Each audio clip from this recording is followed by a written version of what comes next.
നമസ്കാരം. പ്രധാന വാർത്തകളിലേക്ക് സ്വാഗതം. കാര്യവട്ടം ക്യാമ്പസിൽ KSU നേതാവിനെ SFI പ്രവർത്തകർ മർദ്ദിച്ചതായി പരാതി. KSU തിരുവനന്തപുരം ജില്ലാ സെക്രട്ടറിയും കാര്യവട്ടം ക്യാമ്പസിലെ MA വിദ്യാർത്ഥിയുമായ സാൻ ജോസിനാണ് മർദ്ദനമേറ്റത്. പ്രതികളെ ഉടൻ പിടികൂടണമെന്നാവശ്യപ്പെട്ട് പ്രതിഷേധിക്കാനെത്തിയ വിൽസൺ MLA, ചാണ്ടി ഉമ്മൻ MLA എന്നിവർക്കെതിരെ പോലീസ് കേസ് രജിസ്റ്റർ ചെയ്തു. സംഭവം വൻ വിവാദമായതോടെ വിശദമായ അന്വേഷണം നടത്തി റിപ്പോർട്ട് സമർപ്പിക്കാൻ കേരള സർവകലാശാല വൈസ് ചാൻസലർ രജിസ്ട്രാർക്ക് നിർദ്ദേശം നൽകി. സംസ്ഥാന സ്കൂൾ കലാകായിക മേളകൾക്ക് വേദികൾ നിർണയിച്ചു. സംസ്ഥാന സ്കൂൾ കലോത്സവം ഡിസംബറിൽ തിരുവനന്തപുരത്ത് വെച്ച് നടക്കും. കായികമേള ഒക്ടോബർ 18 മുതൽ 22 വരെ എറണാകുളത്ത് വെച്ചും നടക്കും. ഇന്നലെ നടന്ന പത്രസമ്മേളനത്തിൽ വിദ്യാഭ്യാസ മന്ത്രി V. ശിവൻകുട്ടിയാണ് വേദികൾ പ്രഖ്യാപിച്ചത്. ഇരുമേളകളും കൂടുതൽ മികവുറ്റതാക്കാൻ വേണ്ടി പരിശ്രമിക്കുമെന്നും അദ്ദേഹം വ്യക്തമാക്കി.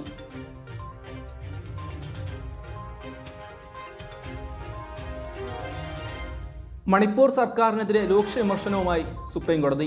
സർക്കാരിലുള്ള വിശ്വാസം നഷ്ടമായെന്നും കോടതി അഭിപ്രായപ്പെട്ടു. ഗുരുതര ആരോഗ്യ പ്രശ്നങ്ങൾ നേരിടുന്ന കൂകി വിഭാഗത്തിൽപ്പെടുന്ന വിചാരണ തടവുകാരന് അടിയന്തര ചികിത്സ നൽകാൻ സർക്കാർ തയ്യാറാവാത്തതാണ് കോടതിയെ ചൊടിപ്പിച്ചത്. കൂകി വിഭാഗക്കാരൻ ആയതുകൊണ്ടാണ് ആ വ്യക്തിക്ക് ചികിത്സ നിഷേധിക്കപ്പെട്ടതെന്ന് കോടതി കണ്ടെത്തി.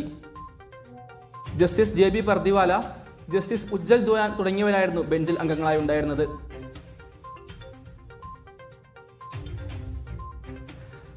ഹത്രാസ് ദുരന്തത്തിൽ ജുഡീഷ്യൽ അന്വേഷണം പ്രഖ്യാപിച്ച് ഉത്തർപ്രദേശ് സർക്കാർ.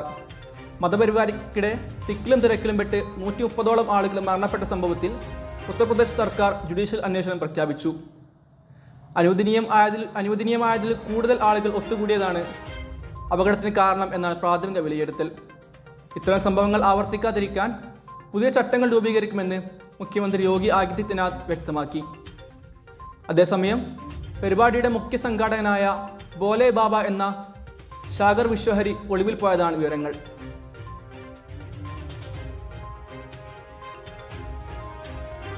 ഇരിട്ടിയിൽ ഒഴുക്കിൽപ്പെട്ട വിദ്യാർത്ഥിനികളിൽ ഒരാളുടെ മൃതദേഹം കണ്ടെത്തി. 21കാരിക്കായി തിരച്ചിൽ തുടരുന്നു. പടിയൂർ പൂവമ്പുഴയിൽ ഒഴുക്കിൽപ്പെട്ട് കാണാതായ 2 വിദ്യാർത്ഥിനികളിൽ ഒരാളുടെ മൃതദേഹം കണ്ടെത്തി. ഇരിക്കൂറിലെ സ്വകാര്യ കോളേജിലെ സൈക്കോളജി അവസാന വർഷ വിദ്യാർത്ഥിനി എടയന്നൂർ സ്വദേശിനി ഷഹർബാനിയുടെ മൃതദേഹമാണ് കണ്ടെത്തിയത്.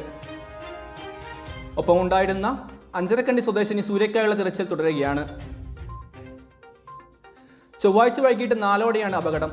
സഹപാഠിയുടെ പടിയൂർ പൂവത്തെ വീട്ടിൽ എത്തിയതായിരുന്നു ഇവർ. പുഴക്കരയിൽ നിന്ന് മൊബൈലിൽ ചിത്രങ്ങളും വീഡിയോകളും പകർത്തിയ ശേഷം വാട്ടർ അതോറിറ്റിയുടെ ടാങ്കിന് സമീപം പുഴയിൽ ഇറങ്ങുകയായിരുന്നു. സമീപത്ത് മത്സ്യം പിടിക്കുന്നവരും ടാങ്കിന് മുകളിലുണ്ടായിരുന്ന വാട്ടർ അതോറിറ്റി ജീവനക്കാരൻ അവരെ വിലക്കാൻ ശ്രമിച്ചെങ്കിലും ഒഴുക്കിൽപ്പെട്ട് മുങ്ങിത്താഴുകയായിരുന്നു.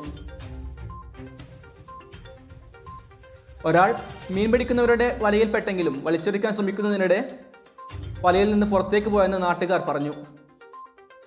അഗ്നിരക്ഷാ സേനയിലെ സ്കൂബ ഡ്രൈവർമാർ ഏറെ നേരം തിരഞ്ഞെങ്കിലും കണ്ടെത്താനായില്ല. ഇന്ത്യൻ ക്രിക്കറ്റ് ടീമിനെ നേരിട്ട് കണ്ട് അഭിനന്ദിക്കാൻ പ്രധാനമന്ത്രി നരേന്ദ്രമോദി. കഴിഞ്ഞ വാരം അമേരിക്കയിൽ സമാപിച്ച T20 വേൾഡ് കപ്പ് ജേതാക്കളായ ഇന്ത്യൻ ടീം അംഗങ്ങളെ നേരിട്ട് കണ്ട് അനുമോദിക്കാൻ പ്രധാനമന്ത്രി നരേന്ദ്രമോദി. വ്യാഴാഴ്ച രാവിലെ ഇന്ത്യയിലെത്തുന്ന ടീം അംഗങ്ങൾ ഉച്ചയോടെ പ്രധാനമന്ത്രിയെ കാണും. ശേഷം മുംബൈയിൽ പ്രത്യേക സജ്ജമാക്കിയ ബസ്സിൽ ട്രോഫി പരേഡ് നടത്തും. ഇതോടനുബന്ധിച്ച് വൻ സുരക്ഷാ സന്നാഹങ്ങളാണ് മുംബൈയിൽ ഒരുക്കിയിരിക്കുന്നത്.